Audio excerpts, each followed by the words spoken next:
दोस्तों, लगातार एक एक खबर हम आपको दिखाते रहे हैं कि भारतीय जनता पार्टी के नेता आपस में किस तरीके से गुत्थम गुत्थी में जुटे हुए हैं।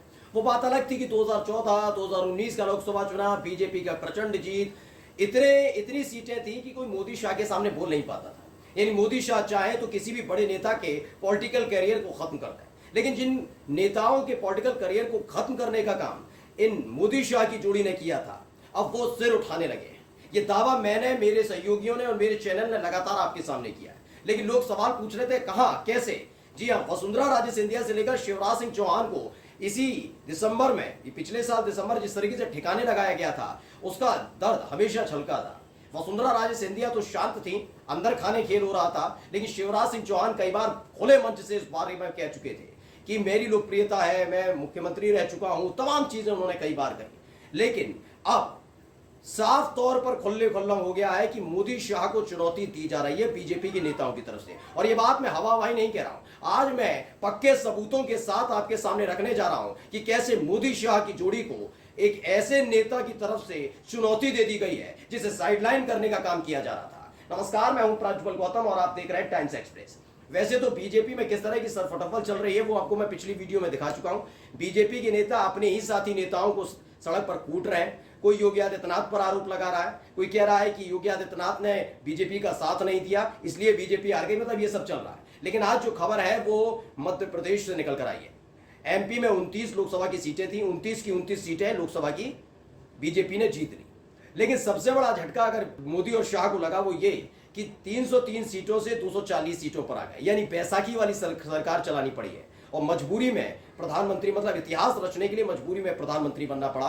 और ये हालात ये हैं कि जो आंखें दिखा दिया करते थे सहयोगियों को, अपने ही सांसदों को, अब वो उनकी आंखें नरम सी पड़ चुकी हैं, यानी मोदी शाह की। अब वो अपने फैसले बहुत जल्दबाजी में नहीं ले पा रहे हैं। ये तमाम चीजें चली रही हैं, लेकिन एक नाम का जिक्र मैं जरूर करूंगा, शिवराज सिंह चौहान। लोगों ने सोच लिया था कि जिस तरह से मध्य प्रदेश की सियासत से उखाड़ फेंका है मोदी शाह की जोड़ी ने शिवराज सिंह चौहान को, उसके बाद शिवराज सिंह चौहान कभी उबर नहीं पाएंगे। इसका दर्द उन्होंने पिछली बार भी, जब वो मुख्यमंत्री पद से हटाए गए थे, उन्हें पूरी उम्मीद थी कि उनकी बदौलत सरकार बन गई, लेकिन उनको जब मुख्यमंत्री नहीं बनाया था तो कई दफा उन्होंने इस बात का जिक्र भी किया था। लेकिन अब क्या खेल है, अब आपको दिखाने जा रहा हूं। सबसे पहले एक बयान सुनिए, उसके बाद आगे कहानी बताता हूं। बयान सुनिए पहले।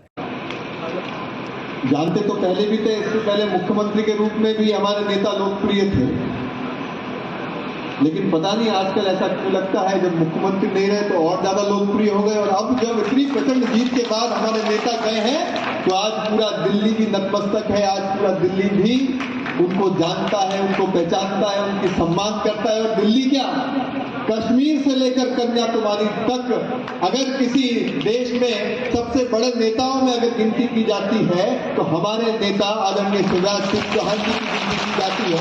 और ये अगर संभव करके दिखाया है तो हमारे क्षेत्र के लोगों ने, हमारे बुधनी के लोगों ने, हमारे भैरुंदा, नसुल्लागंज, हमारे चकलदी के, लाड़कुई के, गोपालपुर के, हम तुम्हारे हैं।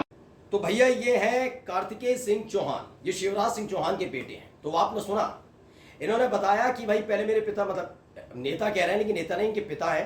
ये कहते हैं नेता जो हमारे हैं, यानी इनके जो पिता है वो मुख्यमंत्री के तौर पर लोकप्रिय थे, लेकिन जब वो पूर्व मुख्यमंत्री हुए और ज्यादा लोकप्रिय हुए।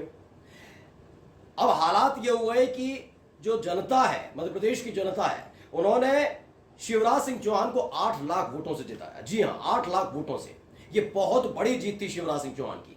इसके बारे में कभी भी मोदी शाह ने नहीं सोचा था। आप अंदाजा नहीं लगा पाएंगे, मोदी जी मात्र 1.5 लाख वोटों से जीते हैं। और जिन शिवराज सिंह चौहान को ठिकाने लगाने की, सियासी तौर पर ठिकाने लगाने की कवायद की जा रही थी, उन शिवराज सिंह चौहान ने 8 लाख वोटों से जीत दर्ज की है। यानी तकरीबन 6.5 लाख वोट ज्यादा शिवराज सिंह चौहान को मिले, प्रधानमंत्री से ज्यादा मिले। अपनी लोकप्रियता का डंका कितना ही पीटे मोदी, लेकिन अपनी ही पार्टी के नेताओं के सामने किस तरह से नतमस्तक समझ लीजिए। शिवराज सिंह चौहान का ऐसा डंका बजा है कि 8 लाख वोटों से जीत दर्ज की और 1.5 लाख वोटों से मोदी जी जीत पाए। उसके बाद एक कार्तिकेय सिंह चौहान का बयान आया है। उन्होंने बताया कि आपने लोगों ने इतना प्यार दिया, प्रचंड प्यार दिया, कि उसकी वजह से दिल्ली के सारे नेता नतमस्तक हो गए। और ये बात सच है। अब आपको मैं कुछ घटनाएं बताने जा रहा हूं, उसके बाद आगे की खबर बताऊंगा। आपको याद होगा जब एनडीए की बैठक चल रही थी तो तमाम नेता मिलने पहुंचे थे, उसमें से वसुंधरा राजे सिंधिया भी थी।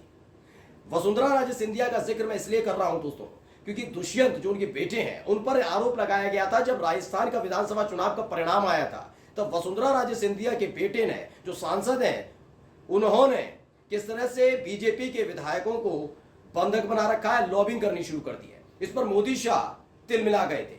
आनंद फानर में जेपी नड्डा के जरिए वसुंधरा राजे सिंधिया को बुलाया गया था। वहां जब वो पहुंची थी तो दुष्यंत से कहा गया था आपके बेटे ने कैसे कर दिया लॉबिंग। तुरंत ही दुष्यंत को भी बुला लिया था वसुंधरा राजे सिंधिया ने। तब लताड़ लगा कर आई थी वसुंधरा राजे सिंधिया। मतलब दोनों तरफ से तलवारें खिंच गई थी, एक तरफ मोदी शाह थे और दूसरी तरफ वसुंधरा राजे सिंधिया। अब हालात यह है कि जब एनडीए की बैठक हुई तो उसी दुष्यंत जी को, जिनको आप आरोपी बता रहे थे, इन्होंने लॉबिंग की, ये सब किया, उनकी पीठ थपथपानी पड़ी। वसुंधरा राजे सिंधिया के सामने मोदी जी नतमस्तक नजर आए। और जो बात का जिक्र कार्तिकेय सिंह चौहान यानी शिवराज सिंह चौहान के बेटे ने किया, बिल्कुल ठीक है। आखिरकार शिवराज सिंह चौहान के राजनीतिक करियर को खत्म करने की जो कोशिश ये गुजरात वाली जोड़ी कर रही थी, थक हार कर कृषि मंत्रालय देना पड़ा है। आज वो कृषि मंत्री बनाए गए शिवराज सिंह चौहान। लेकिन हैरानी वाली बात है, सोचिए जिसको आप ठिकाने लगाना चाहते थे उस आदमी ने 8 लाख वोटों से जीत दर्ज की, और जो ठिकाने लगा रहे थे वो जीत के लिए तड़पते नजर आए। जी मैं मोदी जी की बात कर रहा हूं। एनडीटीवी मध्य प्रदेश छत्तीसगढ़ ने इसे ट्वीट किया और क्या लिखा, दिल्ली भी मेरे पिता के आगे नतमस्तक है, कार्तिकेय सिंह चौहान। अनुराग द्वारी उन्होंने भी लिखा, दिल्ली भी मेरे पिता के आगे नतमस्तक, कार्तिकेय सिंह चौहान। ये इन्होंने खबर है। अब आप समझ लीजिएगा, खुल्लम खुल्ला खेल चल रहा है। आप दबे जुबान के पीछे नहीं, यानी पर्दे के पीछे नहीं हो रहा कि आप कौन है कौन नहीं है, नहीं मोदी जी तो हमारे बहुत प्रिय नहीं। शिवराज सिंह चौहान ने पहले ही दिन से कमान संभाल ली थी। जब उनका नाम हटाकर मोहन यादव को दिया गया था मुख्यमंत्री पद, तब से ही वो लगातार छलक रहा था। वो कई मुद्दों पर खुलकर कह चुके थे कि मोहन यादव ने तो भैया आदेश दिया है कि डीजे नहीं बजेगा, ये नहीं बजेगा। उन्होंने कहा मैं बैठा हूं शिवराज सिंह चौहान, डीजे बजाओ, कौन रोकता है।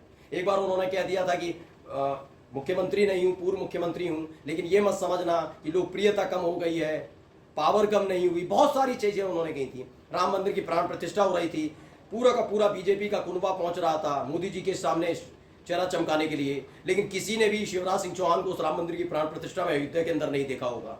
ये तमाम चीजें हैं। आप देखिए, वो नेता जो पहुंचे थे अयोध्या राम मंदिर की प्राण प्रतिष्ठा में अशुभ मुहूर्त में जो हो रही थी, वो चुनाव में या तो हार गए या फिर जीत के लिए तड़पते नजर आए, जिसमें से मोदी जी भी हैं। लेकिन शिवराज सिंह चौहान नहीं पहुंचे, उसका असर भी हुआ। 8 लाख वोटों से रिकॉर्ड जीत दर्ज की है। मैं ये खबर आपको इसलिए बता रहा हूं क्योंकि अभी तक जो पर्दे के पीछे हो रहा था ना, वो खुल्लम खुल्ला हो रहा है। आने वाले वक्त में मोदी जी को सिर्फ चंद्रबाबू नायडू, नीतीश कुमार, चिराग पासवान, अजित पवार, एकनाथ शिंदे, इनके लिए नहीं, जीतन राम मांझी, अनुप्रिया पटेल, इनके लिए नहीं, बल्कि अपनी पार्टी के सांसदों को संभालने में मुश्किल होने जा रही है। क्योंकि हर एक के जुबान पर ये अभी आपके सामने नहीं आ रहा, लेकिन हर एक के जुबान पर यही है कि जो 1.5 लाख वोटों से जीता वो हमारा प्रधानमंत्री कैसे बन सकता है। मैंने खबर भी दिखाई दी आपको, एनडीए की डायरेक्ट बैठक बुला ली गई, जबकि बीजेपी की पहले बैठक होगी। बीजेपी के सांसद चुनेंगे कि हमारा कौन होगा संसदीय दल का नेता, और उसके बाद एनडीए की बैठक में जो सहयोगी हैं वो समर्थन करेंगे। लेकिन उन्होंने बीजेपी की बैठक बुलाई नहीं, एनडीए की बैठक बुलाई, उसमें भी अपने ही चहेते मुख्यमंत्रियों को बुला लिया कि आप भी आ जाओ और मोहर लगा देना मेरे नाम पर। ये तमाम खेल हुए हैं। यानी आने वाले दिनों में बीजेपी में जब बगावत होगी तब आपको साफ साफ नजर आएगा, क्योंकि जितने नेताओं को साइडलाइन किया गया था वो मोदी और शाह की कमजोर होने पर अब उसका पलटवार करने के लिए तैयार बैठे हैं, जिसमें पहला नाम निकल कर अब आ रहा है सामने शिवराज सिंह चौहान का। क्योंकि शिवराज सिंह चौहान एक ऐसे नेता हैं जिन पर संघ का पूरा आशीर्वाद है, और माना जा रहा है कि जब नेतृत्व परिवर्तन होगा तो अगले प्रधानमंत्री के तौर पर शिवराज सिंह चौहान देश को मिल सकते हैं। नमस्कार।